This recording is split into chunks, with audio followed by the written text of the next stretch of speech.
오늘은 그 게테 문학의 한국적 변형에 관해서 특강이 있겠습니다. 게테 문학은 세계에 다 알려진 작가입니다. 그리고 너무 유명하기 때문에 많은 사람들이 이미 많이 알고 있습니다. 그래서 간단하게 소개하고 들어가겠습니다. 이 게테 문학 세계를 간단하게 정리를 해보면 게테는 물론 이제 작가이기도 하고 철학자이기도 하고 또 여러 가지 면에서 또 정치가이기도 합니다. 게테는 바이마르 시절에 아우구스트 공의 초대를 받아가지고 거기 재상까지 지냈습니다. 게테의 그 세계는 너무 크기 때문에 뭐 한마디로 얘기하기는 좀 어렵습니다. 그러나 게테는 여러 가지 면에서 다양하게 뭐 스피노자 철학이랄까 자연광이랄까 또 뉴턴의 물리학에 육박한 그런 과학적인 식견을 가지고 색채론도 있고 여러 가지 많은 세계를 보여줬습니다.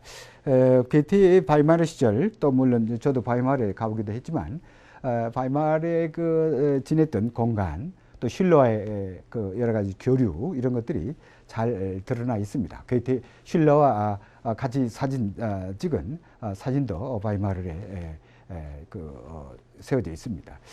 그리고 게테의 그 작품의 대표적인 작품을 좀 예를 들겠습니다. 게테의 여러분도 다 알고 계시지만은 게테의 그 젊은 별들의 슬픔이나 빌헬 마이스터의 수업시대, 파우스트, 소동시집 등 많은 작품을 냈습니다. 근데 이 작품들의 를 잠깐 설명을 조금 드리고 가겠습니다. 게테의 젊은 슬픔도 자세히는 아니지만 이런 게테가 어떤 사랑의 절망감 또 자기가 사랑한 여인에 대한 이룰 수 없는 사랑을 자기 스스로 목숨을 끊는 걸로 끝나지만 비극적 사랑으로 끝납니다. 그러나 이 사랑이 그 당시에 게테의 사랑과는 뚜렷합니다. 게테는 어떤 사회적 법으로서 규제할 수 없는 어떤 자연의 법을 강조했습니다. 사랑하는 사람의 연기는 물론 사랑도 하지만 또 뭐 그때 사랑했던 빌레르 마이스터 물론 여러 가지 작품에서 나오지만 게테가 특히 절멸의 슬픔에서 사랑한 여인의 노떼의 사랑은 결국 그 시대가 지향한 사랑관을 뒤엎는 겁니다. 어느 면에서는 약혼녀를 사랑한다는 것이 베르테가 노떼라고 하는 여인을 사랑한 것이 바로 그와 같은 약혼녀를 사랑하고 또 결혼을 하고자 하는 또 깊이 사랑의 세계에 빠지고 싶은 마음에 베르테는 뭐 고민도 하고 절망도 하고 그래 결국 자기의 마지막 유서를 남기고 자기를 하지만 그래서 베르테의 그 노란 조끼를 입은 자살 충동 또 요새 베르테의 뭐 도미노처럼 죽음의 현상을 베르테의 뭐 현상이다 그런 말을 씁니다. 그리고 뭐 롯데 지금 건물도 사실은 이 베르테의 사랑한 그 롯데를 상징한다는 데서 왔다고도 합니다. 어쨌든 이건 이 졸멜들의 슬픔은 세계에 널리 많은 반응을 일으켰습니다. 그리고 그 사랑과는 굉장히 독특합니다. 그래서 그 시대의 사랑관을 뒤엎는 자기 목숨을 바쳐서 이 세계의 사랑관을 고치고자 하는 그런 게테의 야망이 있었던 겁니다. 그래서 게테는 이 사랑이 모든 것처럼 세상의 모든 걸 바꿀 수 없는 게테의 신앙과 게테의 그 문학적 원천이기도 합니다. 그래서 빌레르 마이스터의 수업 시대나 파우스트나 다 사랑의 모티브가 상당히 많이 강조되어 있습니다. 그래서 뭐 빌레르 마이스터는 여러분들이 뭔가 이 한 개인의 좀 방랑 과정을 묘사하는 교양 소설 빌둥스노망이라고는 빌둥스노망이라는 게 있습니다. 빌둥스 로만 해가지고 빌둥이라는 뜻은 형상하다. 뭐를 쌓아간다. 뭐 우리 건물의 빌딩의 의미도 쌓아가는 의미도 있죠.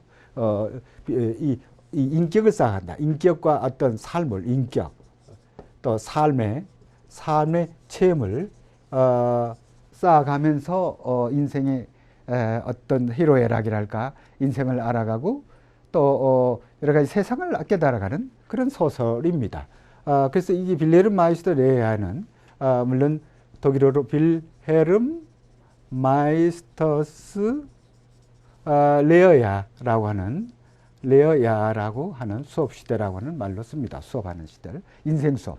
여러 많은 사랑을 합니다. 여기도 결국 사랑하지만 나중에 결국 마지막 종착지는 나테레이라고 하는 하나의 현실적이며 이상적인 하나의 여인을 만나서 이상적이며 현실적인 하나의 인간을 이 나탈이라고 하는 여인을 만납니다. 만나서 어떤 사랑의 교교를 합니다.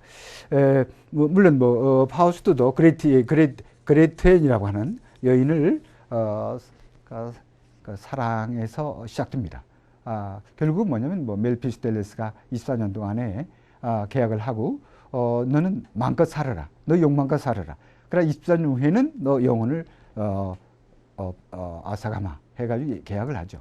그 24년 동안에 여러 가지 온갖 자기의 관능적인 사랑 또 모든 욕구를 다 채우려고 하는 그런 방랑 시절이 있는 겁니다. 파우스트라고 하는 이 소설은 이 드라마입니다. 드라마는 결국은 하나의 이것도 빌둥스 드라마라는 말을 씁니다. 그래서 독일에 빌둥스 드라마라는 말을 씁니다. 빌둥스 드라마 이게 빌둥이란 말과 비슷합니다. 여러 가지 사랑, 세상, 모든 우주 이를 체험하게 하면서 깨달아가는 그리고 어떤 사랑의 끝을 가보는 그리고 그레텐의 비극으로 끝나는 또 사랑 때문에 많은 살인도 저질하고 또 죄악을 빠지기도 하고 그런 갈등과 구조가 많이 들어가 있습니다. 그럼에도 불구하고 나중에 천상에서 그레텐의 어떤 기도로 하늘에 기도를 올려서 그 죄를 사해주고 결국 천상으로 다시 하나 상승하는 또 결국 구원을 받는 여인에 의해서 하나 구원을 받는 그런 모티브입니다. 그래서 베이피바이프리시한 독일어로 영원하고 여성적이만이 천사로 이끈다는 말이 있습니다. 파우스트 규절에 결국 그 여성적인 모성성이 결국 자기를 구원한다 이런 의미를 지니고 있는 게 파우스트입니다. 그래서 결국 사랑의 모티브가 상당히 중요합니다. 결국 게테의 사랑 체험과 그 문학은 그 사랑 체험의 하나의 발현이다. 그의 사랑 체험을 문학적으로 형성하였다. 그렇게 해도 과언이 아닙니다. 그래서 게테가 사랑한 상당히 열 이상 되는 여인들이 있습니다. 그러나 진정하게 사랑하고 그 진정한 사랑의 끝을 작품으로 남기고 이 작품의 모든 결산물이 게테의 작품의 정재산입니다. 그래서 이 게테의 사랑은 상당히 중요한 의미를 갖고 있습니다.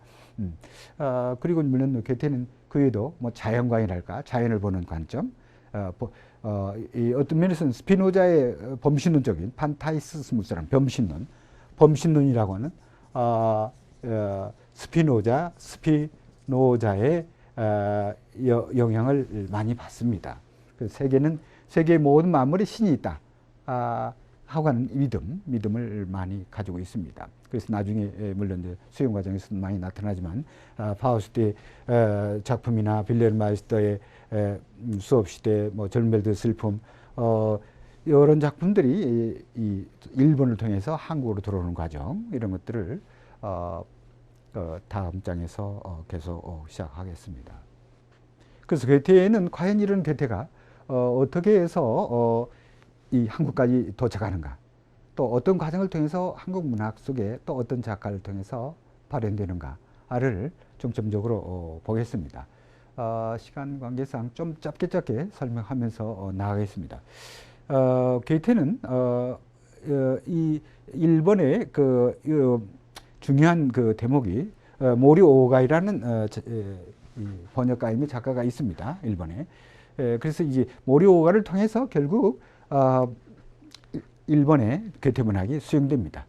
여기서 보면 물론 게테 4년 동안 1884년에서 88년 4년 동안 독일에 유학을 마치고 돌아온 모리 오가이의 영향으로 일본은 새로운 게테의 르네상스가 시작된다를 얘기합니다. 결국 모리 오가이가 결국 독일 유학이란 보통 드레스덴, 라이프치히, 베를린, 뮌헨 4년 동안 있으면서 여러 도시를 돌아다니며 또 체험도 하고 그리고 또 많이 수학을 합니다. 그래서 이 모리 오가이가 결국 많은 특히 이제 졸음벨 슬픔이나 이것을 그 젊은 별들의 슬픔, 이 일본어로 이 젊은 별들의 슬픔을 번역합니다. 그래서 모리 오가이는 그 4년 동안의 그 체험, 이 독일어의 체험, 독일 문화의 체험들을 번역으로 독일어 실력을 발휘합니다. 그리고 독일 체험을 뭐 나중에 나오겠지만 사랑 체험도 무이라고 하는 작품을 통해서 나타나기도 합니다. 어쨌든 모리 오가이는 번역가로서 뚜렷하게 하나의 그 많이 곽강을 받고 지금까지도 이 파우스트라고 하는 이 일본어 번역은 너무 유명하게 알려져 있습니다. 지금도 이 모리 오가이 번역을 능가하는 작품이 안 나온다고 합니다. 이 정도로 완벽하게 파우스트를 일본어로 번역한 겁니다. 물론 이 모리 오가이의 그 고보리 아세찌로라고 하는 모리 오가이의 이 연구가 있는데 단적으로 모리 오가는 어학적인 정확함에 있어서 현대 일본 문학의 힘으로 도저히 모리 오가이 수준을 넘어설 수 없다고 지적할 정도로 상당히 높이 평가가 됩니다. 그래서 나중에 물론 이제 모리 오가이의 그 번역의 작품 그리고 무이라고 하는 작품도 잠깐 소개를 하겠지만 어쨌든 이 번역가로서도 상당히 유명하고 또 작가로서도 나스미 소세키라고 하는 큰 작가들과 쌍벽을 이룹니다. 그래서 이 모리 오가이를 좀 더 구체적으로 잠깐 설명을 하겠습니다. 또 많이 또 알려져 있고요. 그래서 모리 오가이는 물론 1862년 2월 20일에서 1922년 7월 9일에 사망합니다. 물론 이제 구한말 시절까지 살고 합니다.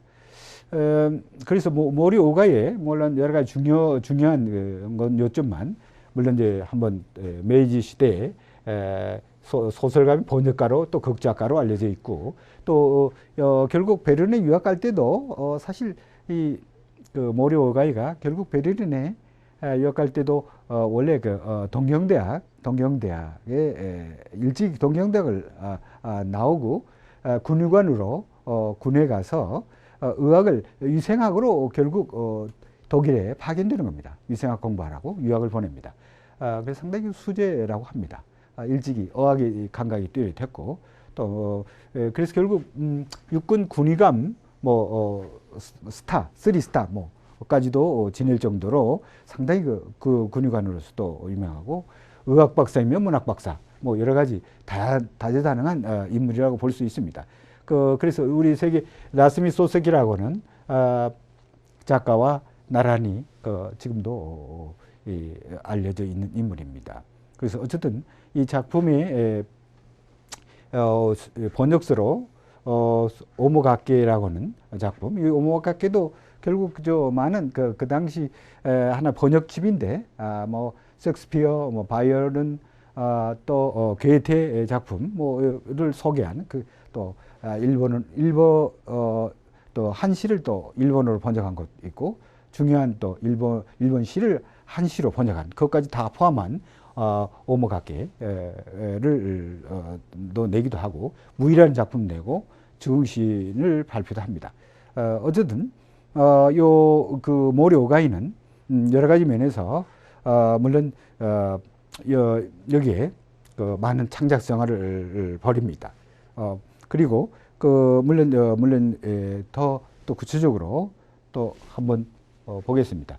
모리 오가이의 그 시기를 좀 나눠보면 모리 오가이는 청년의 로만티시즘이라고 하는 하나의 감정의 배출을 시도하는 무이라는 작품이 상당히 중요합니다.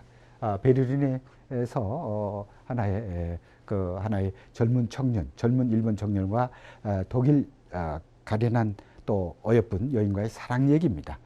사랑해서 결국 자기가 출세를 위해서 결국 그 여인을 접고 또 일본으로 다시 출세를 향하여 돌아와야 하는 그리고 거기에 살아간 여인은 나중에 모리 오가이를 찾아서 결국 일본에 와서 상당히 무리를 일으켰다 그런 얘기도 있습니다. 어쨌든 모리 오가이는 상당히 사교적이기도 하고 또 그런 나름대로 많은 사람과 정치, 사회 또 연인과의 경험, 사랑, 체험들 이런 것들이 이제 많이 드러나 있고 무일한 작품을 통해서 그의 이 편력이 많이 드러나 있습니다. 어쨌든 그 생애에 있어서 소극적인 시기로 즉흥신의 번역도 나오고 3기는 자연주의에 융성했던 시절에 나스미 소스키와 같이 그 작을 받아서 스바쿠라고 하는 또 미다 문학을 중심으로 한 다채로운 활약을 보여주기도 합니다. 또 1910년에 청년의 작품을 내기도 합니다. 또 망상의 장편 현대소를 출간하기도 합니다. 그리고 사기에 들어간 역사소설을 쓰는데 아베 일족이라고 하는 헌시적인 윤리의 미와 절대자와 개인의 자아의 대립, 사회 문제와 관리적 속물주의 등 다채로운 현대적 주제를 주제로 삼고 있습니다. 역사성 있는 그런 작품을 쓰고 있습니다. 모리오 오가이의 상당히 모리오 오가이와 나스미 소사키의 차이를 어느 저서에서 보니까 모리오 오가이는 상당히 어떤 좀 보수적인 성격을 갖고 있다. 물론 사교적인 성격도 있지만 보수적인 면도 있다. 출세지향적인 면을 보여주는 면을 보면 그리고 레지그네이션이라고 하는 레지그네이션 어떤 체념, 단념, 체념의 철학을 갖고 있었다. 그래서 문학에 많이 어떤 자기 어떤 욕망을 좀 차지하는 그런 면이 드러나 있다. 이건 괴테의 후기의 작품에 엔트사궁 대당켄이라고 하는 어떤 빌레르 마이스터 반드야 다음에 반드야가 있습니다. 편력시대. 거기 주된 주제가 하나의 단념의 문학, 체념의 문학이 엔트사궁스 게당켄이라고 하는 게당켄이라고 하는 이 체념의 문학, 체념의 사상이 많이 드러나 있습니다. 이런 괴테의 사상에 영향을 받은 것으로 보입니다. 상당히 이 체념의 문학성을 많이 드러난다. 그렇게 지적하고 나스미 소스키는 상당히 개별적인 어떤 사적인, 사변적인 그런 내재적인, 내향적인 또 비사교적이기도 하고 나스미 소스키는 좀 어떤 성격으로 보면 좀 반대적인 성격을 지니고 있는 그런 면도 보입니다.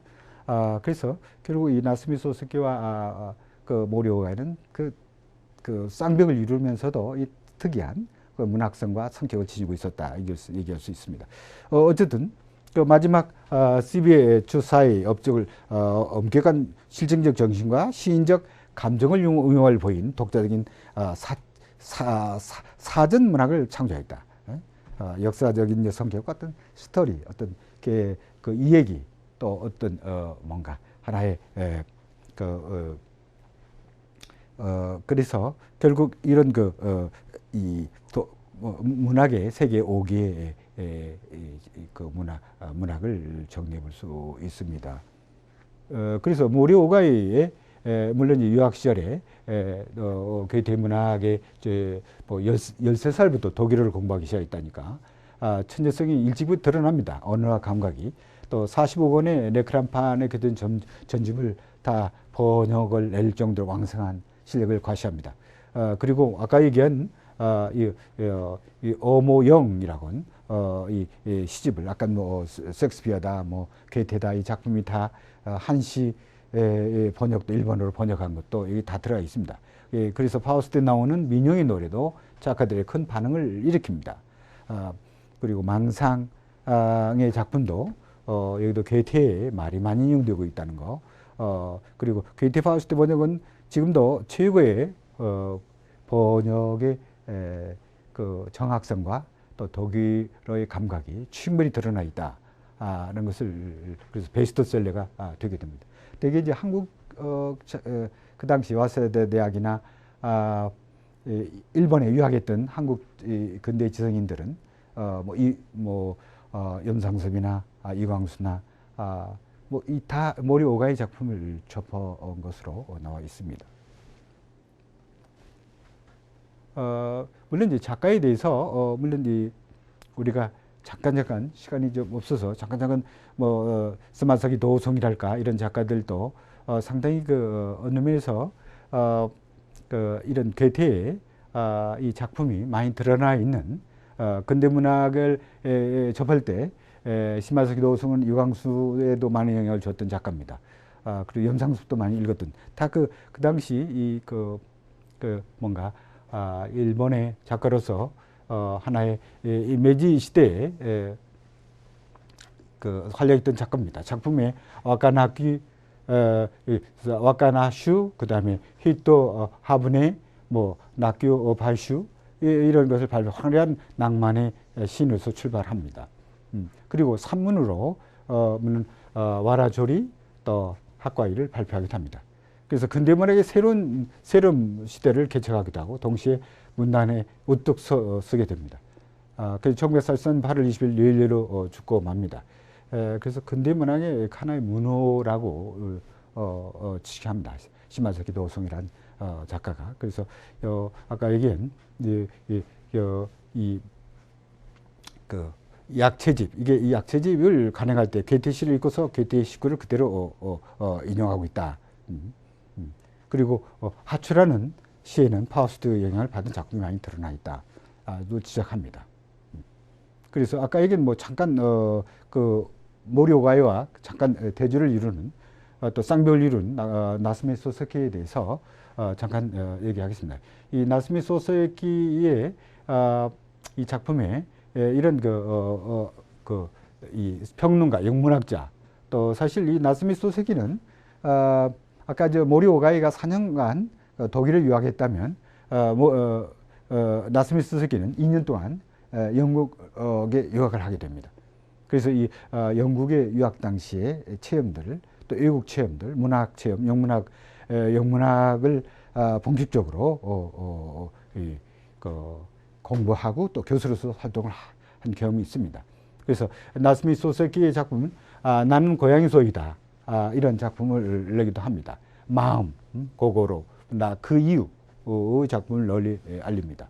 물론 다 설명할 수 없습니다만 모리오 나스미 소세 모리오와 이토 메이지 시대의 대문으로 끄져 있고 소설, 수필, 하이쿠, 한시 여러 장르에 걸쳐서 다양한 것을 남깁니다.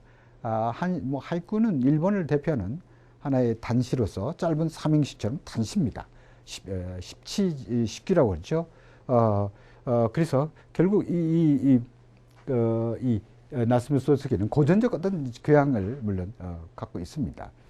그럼에도 불구하고 영문학을 공부했기 때문에 두 양 동서양의 문학에 대한 체험을 갖고 있다고 봅니다. 그래서 그의 사상과 윤리관은 후대 일본에 많은 작가들에 영향을 주고 있다. 그래서 지금 중국과 일본, 영국 또 한국에까지도 근대 작가의 가장 폭넓은 연구를 하고 있는 작가 중에 하나입니다. 1000행짜리 이 집회가 나오는 바로 이 나스미 소세키의 얼굴이 여기 나와 있습니다. 얼마나 유명한, 우리나라 세종대왕처럼 이렇게 나스미 많이 높이 치양되는, 지금도 추앙되는 그런 작가입니다. 그래서 나스미 소세키 영국에서 영국뿐만 아니라 유럽 문학의 전반적으로 독일 문학까지도 수용한 사람입니다. 독일 문학의 독일 괴테의 작품도 많이 접하기도 했습니다. 그리고 자아의 확립에 그 문제를 많이 삼고 있습니다. 교양소설이 지향하는 자아의 문제. 괴테의 작품의 절멜들의 슬픔이나 또 오시앙의 시를 읽고서 또 스콜렛네어로 쓰여진 오시앙을 번역한 것은 흥미로운 증거라 볼 수 있는 겁니다. 그래서 이 나스미 소세키의 생애 연구를 한 이케다 히로시가 이 나스미 소세키 생애는 영문학 연구를 통한 유럽 정신과의 대면에 의하여 근대적 자아 확립을 시도한 데서 시작됐다. 일단 형성된 그의 근대적 자각과 일본적 사회, 일본적 일상과의 갈등 위에 자기의 문화를 구축하는 데 생애를 바쳤다고 말할 수 있다라고 지적합니다. 그래서 어떤 상당히 근대적 자아의 의식, 또 그대 일본의 시대상의 갈등, 이걸 또 자기의 문학을 승화했다. 어떤 상당히 좀 비사교적이면서 또 내향적이고 소극적이고 또 좀 이렇게 영국의 유학 당시도 상당히 에피소드가 상당히 많습니다. 일찍이 천연두를 알아가지고 나스미 소세키는 좀 얼굴에 대한 자신감이 없었다 합니다. 외소하고 그래서 일본의 좀 우람한 얼굴들, 우뚝한 이목구가 우믹한 그런 영국 사람들한테 좀 주눅이 들렸는지 상당히 나스미 소세키는 일본에 그래서 오래 있지 못하고 1년 있다가 돌아오는데 어쨌든 나스미 소세키의 삶은 상당히 내향적이고 사적이고 좀 이런 세계에 대한 많이 드러난다고 연구가 되어 있습니다. 그래서 어쨌든 특히 이 나스미 소세키의 영문학을 통해서 유럽 문학을 접하게 되는데 유럽 문학의 특성을 간접적으로 알려주고 있습니다. 예컨대 카라일이 번역한 빌레르 마이스터의 수업시대, 아까 얘기했던 이 교양술의 대표적인 작품입니다. 빌룽스로망이라고 제가 판서에 썼던 그 하나의 인간의 자아 형성을 해가는 과정, 또 거기에 방랑, 시련, 사랑 이런 절망감을 잘 표현하는 소설이 빌룽스로망인데, 이런 교양소설의 이 작품을 접했다는 겁니다. 또 괴테론을 통하여 괴테 문학의 정신과 교양소설, 아까 얘기한 빌룽스노의 본질을 알 수 있는 것으로 판단됩니다. 그래서 나스미 소세키가 교양술 요소가 농후한 3부, 산시로라는 작품은 고레가라, 그다음에 문, 아까 뭐 그 이유 문 쓴 작품으로 독일 교양술의 본질을 이미 파악하고 있음을 보여준 산증을 할 수 있습니다. 뭐 특히 산시로가, 제가 좀 산시로와 독일의 교양 빌레르 마이스터 번역 연구를 하면서 한국 근대문학의 비기문학 연구라는 책에 한국 학술 정보에 제가 한번 연구한 적이 있습니다. 산시로와의 어떤 과정, 사랑, 산시로를 겪어가는 뭐 도쿄로 와가지고 겪는 시련, 사랑, 많은 다양한 스승의 만남, 그 세상을 깨달은 이런 것들이 상당히 유사한 교양술 요소가 있다라고 하는 것을 주장한 적이 있습니다. 어쨌든 그 빌레르 마이스터를 또 도쿠토미 노카라는 작가도 괴테의 장편 빌레르 마이스터 수업시대를 탐독했다는 거. 그래서 사실 빌레르 마이스터 수업시대가 얼마나 중요하고 교양술의 모범이 된다는 것을 알 수가 있습니다. 물론 도쿠토미 노카도 상당히 중요한 인물이긴 하지만 좀 시간 관계상 좀 짧게 얘기를 나누겠습니다. 물론 이제 여기에 중요한 도쿠토미 노카에 대한 이 소설로, 그는 심리주의 쪽으로 서서히 돌아섰고 또 부인도 여기에 빠져들게 되었다. 러시아 소설가 레오 톨스토이를 만난 후에는 톨스토이적인 어떤 농촌 생활을 하기 위하여 시골로 내려갔으며, 그 농촌 생활은 지렁이의 헛소리라고 하는 기록되어 있다. 또 사건으로 이루어진 고백록으로 쓰다가 결국 사망하고 맙니다. 그 후에 그의 아내가 그걸 완성한다고 합니다. 결국 어떤 이 도쿠토미 노카의 문학 세계에는 이런 어느 면에서는 좀 목가적인 어떤 톨스토이 경향을 나중에 상당히 띄고 있다는 면을 우리가 알 수가 있습니다. 그리고 젊은이의 결혼에 대한 간섭이 빚은 비극을 주제로 한 통성인 줄거리를 담는 그런 불력이라고는 작품을 쓰기도 합니다. 그래서 결국 우리 한국에 와서 결국 한국 작가들은 이와 같은 일본을 통해서 접한, 또 일본을 통해서 도래한 괴테 문학이 결국 이 한국에 어떻게 나타나는가, 또 어떤 작가를 통해서 발현되는가를 남은 시간 얘기를 하겠습니다. 특히 일본의 이 괴테 문학이 일본에서 이 괴테 문학이 상당히 부흥을 이뤘고, 요새 말로 상당히 좀 잘 나가고 뭐 괴테를 모르고는 뭐 작가라 할 수 없어, 지성이라 할 수 없어, 이런 상당히 괴테 문학은 널리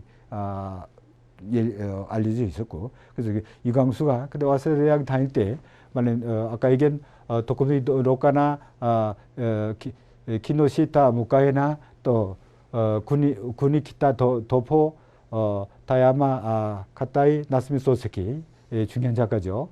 또 아까 얘기한 스마자키 도성 등을 많이 접하고, 바로 이런 작가들은 독일 문학의 영향을 받은 작가들입니다. 그리고 특히 나스미 소세키라고 하는, 또 시마자키 도성, 도쿠토미 노카를 통해서 이런 독일 문학을 간접적으로 알게 됩니다. 그래서 괴테와 나라고는 이광수의 그 수필 중에 빌레르 마이스터 젊은 멜테르 슬픔이나 파우스트 작품을 탐독했다고 고백한 바 있습니다. 그래서 이광수가 결국 이제 와사다 대학 다닐 때 결국 이런 나스미 소세키나 시마사키 도손이나 도쿠토미 노카를 통해서 괴테 문학을 간접적으로 알게 됩니다. 알게 됐다는 얘기는 괴테 문학의 어떤 교양소설, 자아소설, 빌둥스노망이라고 하는 어떤 인간의 자아가 젊은 시절을 방랑하고 또 사랑 재미하고 시련을 겪고 또 고향에 돌아오고 또 이런 어떤 자아를 세상을 깨닫고 나중에 자아를 깨닫는 이 빌동스노망이라고 하는 교양소설적 요소, 빌동스노망이라고 하는 요소에 많은 영향을 받고 있다라고 봅니다. 또 어떤 근대적 자아를 찾는 근대적 자아, 말하자면 봉건적 어떤 의식에서 어떤 면에서는 근대적 자아로 가는 과정에서 이런 그 작품을 통해서 상당히 서구적인 어떤 여성의 사랑관이랄까, 또 개방적인 어떤 사랑관, 이런 것들이 많이 자극되지 않나 싶습니다.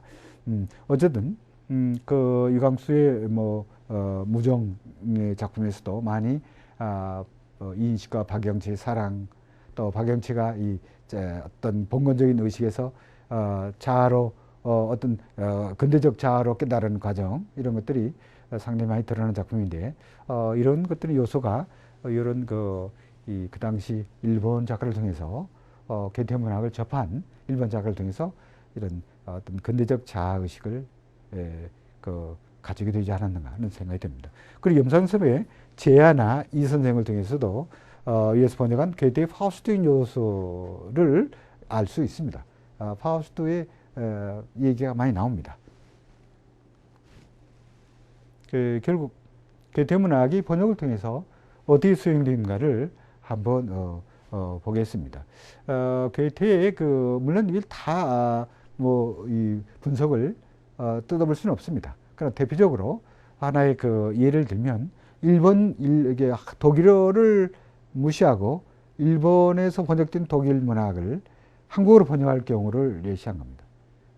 그래서 얼마나 오류가 있는가, 또 얼마나 정확성을 갖고 있는가, 이런 것을 얘기하는 겁니다.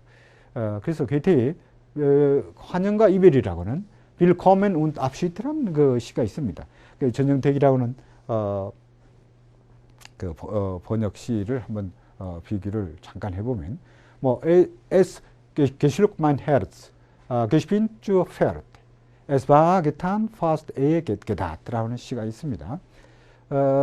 그래서 이게 내 마음이 높은 물결이 치도다, 호련히 말을 급히 급히 떠나며, 이 전영태의 번역입니다. 이것은 제가 번역해 보면 내 가슴은 뛰고 있네, 내 가슴은 뛰고 있네, 빨리 말을 타야지, 어느새 말을 타고 말았네.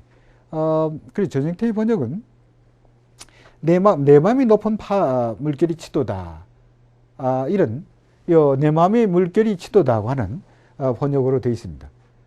그래서 사실 내 마음이 뛰고 있네로 번역을 해야 하는데, 이건 내 마음이 높은 물결이 치도다, 이건 상당히 어떤 가미된 의역의 차원을 상당히 좋게 보면 의역의 차원이고, 상당히 번역의 독일어 번역보다는 일본어 번역을 다시 재해석한 거 아닌가 하는 생각이 듭니다. 그래서 Geschwind zu Pferd, es war getan fest ehe gedat를 호련히 말을 급히 떠나며라고 번역되어 있습니다. 결국 독일의 원문에 충실히 번역한 것으로 볼 수 없습니다. 그것은 독일어 원문을 옮기자면 어느새 말을 타고 말았네라고 번역해야 됩니다. 이 같은 현상은 원문에 충실하지 못하고 상상력을 발휘하여 임으로 번역한 의역의 결과라고 봅니다. 그래서 계속 연이어서 Willkommen und Abschieden, der Abend weicht schon die Erde und den Bergen hing die Naht라는 건 결국 석양은 이미 아망 속의 땅을 흔들어 부리는 밤의 장막을 느렸으라 라는 전형의 시가입니다. 이걸 독일어로 제대로 한 밤은 벌써 대지를 잠재우고 산 위에 밤의 장막이 내려져 있네 라고 제가 보면 이렇게 해석할 수 있다고 봅니다. 결국 이런 전형택의 Der Abend wiegte schon die Erde를 석양은 이미 아망 속의 땅을 흔들려고 번역하고 있습니다. 그것은 밤은 대지를 잠재우라고 있다는 의미와는 상당한 차이가 있습니다. 그리고 unter den Bergen hing die Naht를 못 부리는 밤의 장막을 느꼈으라라고 표현되어 있습니다. 안된 베르게를 주어로 보고 die Naht를 목적어로 번역한 겁니다. 그 독일어 원문은 산 위에 밤의 장막이 내려졌네로 번역해야 합니다. 본규절의 그런 오역은 베르겐을 주어로 보고 die Naht를 목적어로 보고 하는 번역 하나의 잘못된 번역의 결과입니다. 기본적인 독일어 문법 구조를 무시해서 그 일본에 의지해서 번역한 수준에 근거했다고 봅니다. 그래서 결국 그 당시 하나의 번역은 초창기 번역은 결국 보통 독일어에 대한 지식이 없는 번역자들에서 옮겨진 과정에서 또 일본어 번역판에 의존하여서 번역은 작품을 했기 때문에 초창기 독일어 번역 문학에는 오역이 많이 발견된다. 그래서 어떤 그 결과 일반 독자들에게 또 괴테의 상에 대해서 괴테의 잘못된 문학관을 가져다 줄 수도 있었다. 그래서 우리는 식민지 시대 한국에서 괴테의 번역은 주로 일본의 번역 자료에 근거하여 한국어로 번역하고 있으나 동문학을 전공한 박용철 또 서양석은 독일어 원문에 충실했음을 알 수 있습니다. 그래서 독일을 전공한 번역자를 제외한 대부분의 한국 번역자들이 일본어 번역본에 의존했기 때문에 괴테의 본질을 반드시 제대로 이해하고 수용됐다고 볼 수는 없습니다. 그 결과 괴테 문학에 대한 편파적인 수용이 이루어졌다고 볼 수 있습니다. 번역의 상태에 있어서는 그렇게 완벽한 괴테의 내용과 형식이 드러났다고 볼 수가 없다고 보는 겁니다. 그래서 결국 괴테의 문학이 보통 이광수와 영암석의 작품 사랑을 주렸던 이들이나 제아의 서간책 고백 요소가 어떻게 나타나 있는지를 한번 살펴보겠습니다. 괴테의 처음엔 서간책 괴테는 1774년에 서간책 소설의 전형인 빌레르 마이스터의 슬픔을 간행합니다. 그래서 이제슨의 연구에서도 한국 단편소설 연구에 니타르슨, 파멜라, 또 젊은 벨텔의 슬픔을 가장 전형적인 서간체로 보고 서간체의 소설의 붕에 큰 영향을 주었다고 지적합니다. 그래서 근대 초창기에 서간체의 벨텔을 지적하고 있다는 것을 주목할 수 있습니다. 그래서 결국 여기에서도 괴테의 젊은 벨텔의 본뇌와 같은 하나 예를 들 수 있다. 효종, 예세의 그 어떤 인형입니다. 또 안서의 근대문의 안서, 김안서의 프랑스 여기에 젊은 여기에 뭐 괴테의 독일의 괴테 젊은 벨텔의 서름이란 말로 다 슬픔 여러 가지 변형할 수 있습니다. 독일의 이 소설을 그 밖에 비해 염세의 사상을 서간 문체로 쓴 소설이라고 지적합니다. 그래서 빌레르 마이스터의 물론 수업시대나 빌동스노막이 대표지만 이 절멜드의 슬픔 안에 사랑이 교과서였습니다. 사랑하다가 자살하는 그 벨텔의 노란 조끼의 유행처럼 상당히 이건 일본에 많이 알려진 파우스트와 절멜드의 슬픔은 많이 알려져 있습니다. 디 라이덴데스 융인 베르테에서 젊은 벨텔의 슬픔, 고니 여러 가지로 해석할 수 있습니다. 그래서 여러 가지 해석이 나오고 있는 겁니다. 그래서 일반적으로 괴테 문학은 또 사랑 체험의 문학이며 또 고백 문학이라고 할 수 있습니다. 사실 제가 보기에는 모든 문학은 크건 작건 하나의 고백 문학입니다. 자기 삶과 사랑과 인생과 우주와 자연과 이런 것을 자기 체험을 드러내는 겁니다. 안에 시로 드러내든 산문으로 드러내든 드라마로 드러내든 수필로 드러내든 자기 어떤 그 느낌을 표현하는 겁니다. 어쨌든 이런 그 문학의 괴테 문학도 특히 사랑의 문학이 상당히 중요하고 또 이제 고백 문학도 시와 진실이랄까 이런 데서 많이 드러납니다. 자기 삶을 그대로 드러나고 있습니다.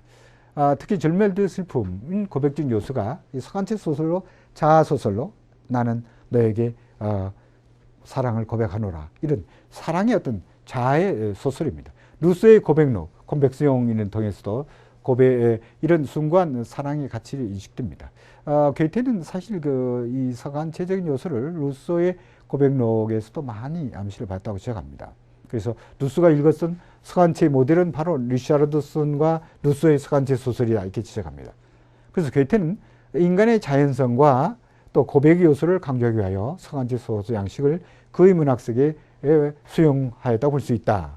그렇다면 이광수 염선수 서간체 소설에 괴테의 서간체 소설 젊은 벨텔의 슬픔이 지니고 있는 고백적 요소가 있는지를 고찰해보고 또 그것은 어디에 기인하는지를 한번 살펴보기로 하겠습니다.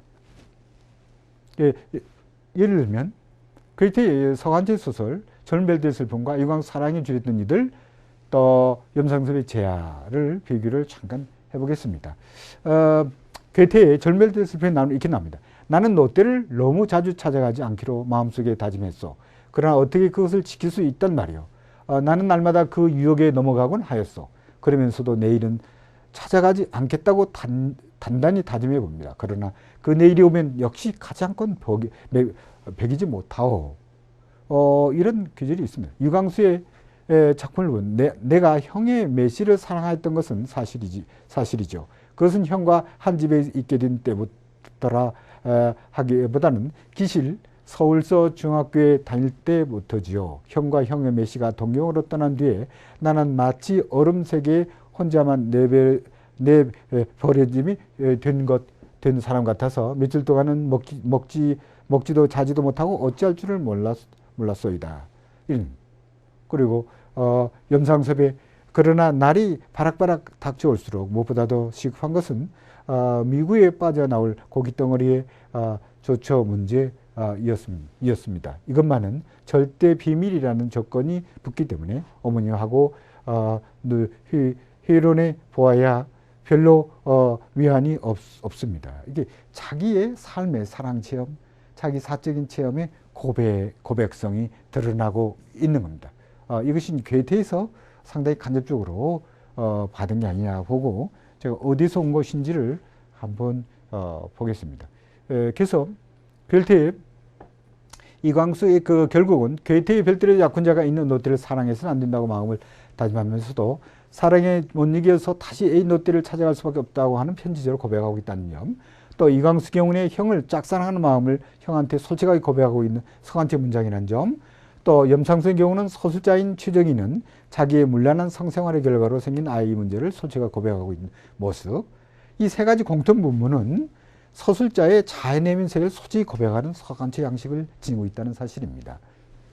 그래서 염상섭은 일본 유학실의 일본 문학의 고백체 형식의 분위기를 포착하였습니다. 염상섭이 주로 접했던 일본의 작가는 1910년에서 20년 사이까지 백화지라고 하는 일본 근대 문학을 현상하는 데 결정적인 영향을 주었던 아리시마 이쿠마, 또 야나기 무네노 요시, 또 무시아 노코 우지사네 야츠, 또 시가 나오야 등이 있습니다. 그 중에서 야리시마 이쿠마의 그 출생의 곤이라고 하는 작품이 상당히 고백제 소설로 고백 형식 형식으로 쓰이는 사실은 염상섭에게 새로운 의미를 던져주는 것이라고 볼 수 있습니다. 그래서 결국 간단히 얘기하면 이광수와 염상섭이 지니고 있는 아까의 고백적인 자의 사적인 고백성은 바로 그 고백적인 요소를 드러낸 시마사키 도송이나 아리시마 다케오가 통해서 이광수의 문학에 영향을 주었다고 봅니다. 그러나 이 시마자키 도송이나 아리시마 다케오도 결국 벌써 이런 누스의 영향을 받은 괴테를 통해서 결국 이 시마자키 도송이나 아리시마를 통해서 주었기 때문에 간접적으로 고백적 서간체 소설 양식을 결국은 받고 있는 겁니다. 괴테한테 직접 준 건 아니지만 다시 그 괴테는 이런 일본의 작가 시마자키 도송이나 아리시마 다케오를 통해서 결국 서간체 소설적인 형식을 암시 바꾸서 이 서간체적인 요소의 작품을 쓰기 때문에 간접적으로 괴테의 문학에 영향을 받은 것으로 보는 겁니다. 물론 이제 이건 아까 아리시마 다케오의 이 영향을 잠깐 얘기를 했습니다만, 물론 이제 이 아리시마 다케오는 물론 조금 시공강에서 그렇게 물론 이 작품을 휘트먼, 입센, 톨스토이, 서구문학, 벨그송, 니체, 서양 영향을 서양 철학과 문학의 영향을 받고 있다. 이런 면을 들 수 있고, 결국 귀국국 시간의 효율을 품고 기독교를 떠나 사회적인 연구로 이끌고 있다. 그 상당히 공산주의 사상이라고 봅니다. 그리고 그 1910년 시라카바 창건에 참가하면서 문학 활동을 시작했으며 많은 소설 평론을 발표합니다. 또 시라카바파의 중심 인물을 활용합니다. 1916년 아내 아버지 죽음으로 계기로 본격적으로 창제에 전념하면서 카인의 후예 태어나는 고통, 미로 등을 발표합니다. 또 대표적인 작품은 어떤 여자를 완성합니다. 그리고 1922년 선은 하나를 발표한 후 홋카이도의 아리시마 농장을 소농장에게 나눠주어 농지 해방을 시도하기도 합니다. 이게 바로 사회주의였던 영향을 볼 수 있습니다. 또 부인 공론이라고 하는 기자의 유부녀인 히타 아키코와의 동반 자살로 상을 마감합니다. 그래서 어떤 이광수의 이런 이 서한지 요술로 매듭을 짓고 마지막 그 괴테 문학의 마지막 괴테의 범신론적 세계관에 어떤 아까 얘기한 스피노자의 영향을 받은 판타이스스무스 하나의 범신론,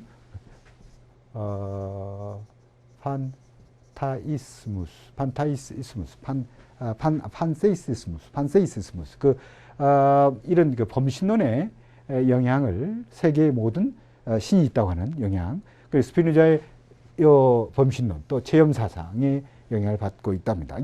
아까 체험 사상은 아까 엔트사군게단켄 또 영어로는 레지그네이션이라면죠.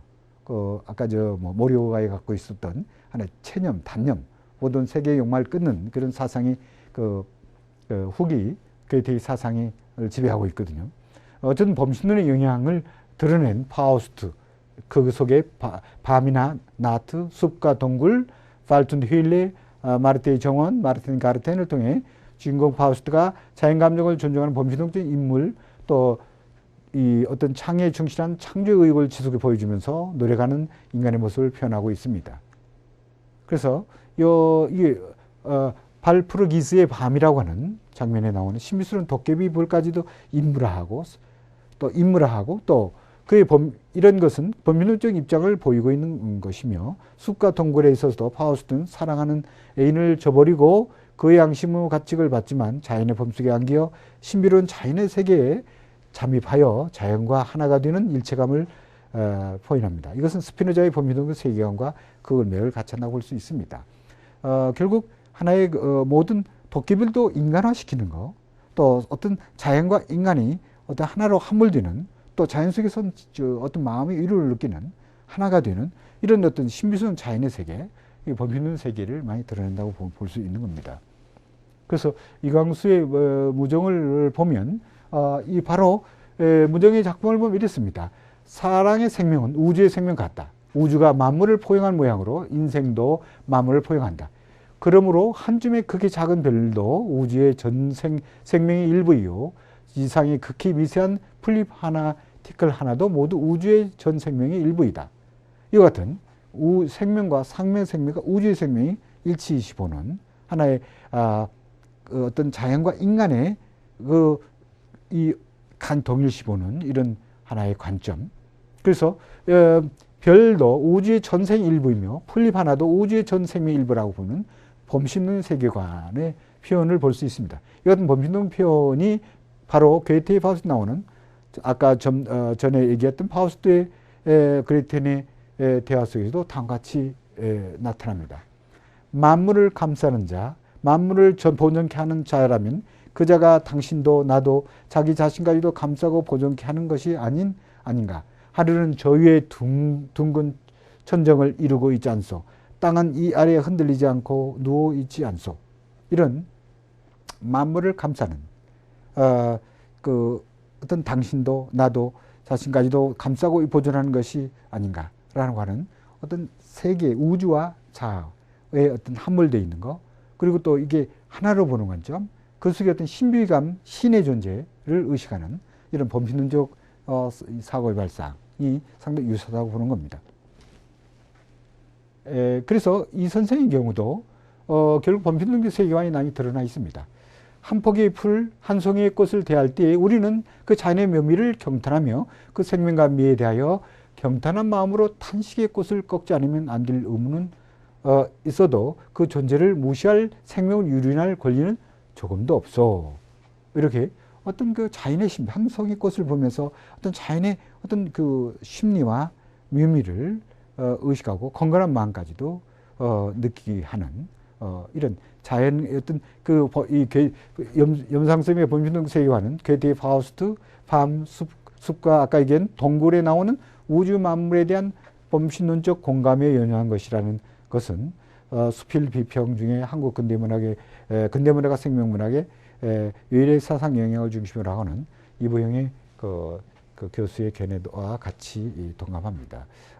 이보영 교수는 상당히 영문학자이며 또 한국문학 또 세계문학에 능통한 상당히 우리나라에서 내놓으라는 학자이며 영문학자이며 또 비평가입니다. 상당히 그 독일 문학도 상당히 많이 또 일본을 통해서 이미 다 수용한 비평가입니다. 정확히 본 겁니다. 그래서 결국 이런 그 파우스트의 밤에 우주의 하나가 어울려져 전 세계를 이루고 모든 것이 서로 작용하고 생명을 얻는다라고 하면서 그로 인한 우주의 장관을 경탄하고 있습니다. 또한 숲과 동굴에서도 조용한 숲과 바람과 꽃 속에 살고 있는 나 형제요를 만나게 해준 것을 진히 감사하는 장면과 우주는 조화롭고 우주의 만물은 각자의 생명을 다하여 피차가 희생을 공하는 동시에 또한 그러함으로써 자기를 완성하고 실현하여 가는 것이라고 말하는 것은 괴테의 범신론적 세계관이라고 할 수 있습니다. 모든 유기체가 서로 상호준하여 생존하고 그 과정에서 우주적 조화가 성취된다는 이 선생의 세계관과 괴테의 파우스트에서 나타나는 인간 개인이 우주와의 일체감을 느끼며 인간의 조화적 발전과 실천의 이상을 생멸체로 작용하고 있다고 보는 괴테의 발상과사의 유사성을 찾아볼 수 있습니다. 그래서 양 작가의 내용면에서 한국에서 괴테의 수용 과정을 정리하면 이광수는 젊은 헬테리의 슬픔, 파우스트 등에 나타난 괴테의 범신론적 세계관을 상징적으로 표현하고 있다고 할 수 있습니다. 반면에 염선섭은 괴테의 파우스트를 읽고서 그의 작품 이 선생이 구체적으로 괴테의 범신론적 세계관을 반영한 것으로 보입니다. 또한 이건 염선섭 작품이죠. 제아에서도 파우스트의 모티프를 연상케 하고 있습니다. 그것은 분명 염선섭이 괴테의 작품을 읽고 괴테의 파우스트를 창작면에서 주체적으로 변형하고 있는 좋은 증거라고 볼 수가 있습니다. 그래서 여기까지 여러분들이 좀 어렵게 또 속도를 내고 달려왔습니다.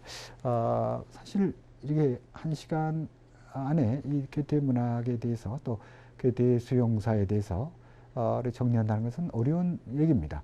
혹시 관심이 있는 분들은 또 잠깐 제가 전번 강좌에서도 한국 한독 비교문학의 연구나 또 한국 근대문학의 비교문학 연구라고는 한국학술정보에서 나온 책이 있습니다. 거기에 더 상세히 지금 오늘 얘기한 부분도 많습니다. 괴테 교양소설에 대해서도 산시로와 비교한 것도 있고 또 파우스트와 구몽이라고는 것도 비교된 글이 있습니다. 한독 비교문학의 연구에서도. 그래서 이 괴테 문학을 어떻게 한국에 비교할 수 없을까? 또 괴테를 동양에 비교할 수 없을까? 하는 학문적 궁금증, 그 학문적 호기심 때문에 지금까지도 계속 연구를 하고 있습니다. 그 중에 이 수용사는 결국 제가 상당히 오래전에 상당히 공부를 할 때 한국 근대문학의 비교문학 연구를 할 때 그때 고민했던 부분입니다.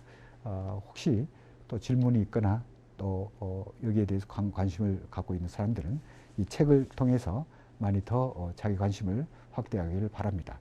괴테가 이 시대에 필요한 것은 사실 괴테가 갖고 있는 보편성, 괴테가 갖고 있는 우주성, 괴테의 자연관, 사랑관이 지금도 유효함을 나타내 주는 겁니다. 바로 뭐 은교랄까 박범실의 은교 같은 작품을 보면 괴테적인 요소가 상당히 있습니다.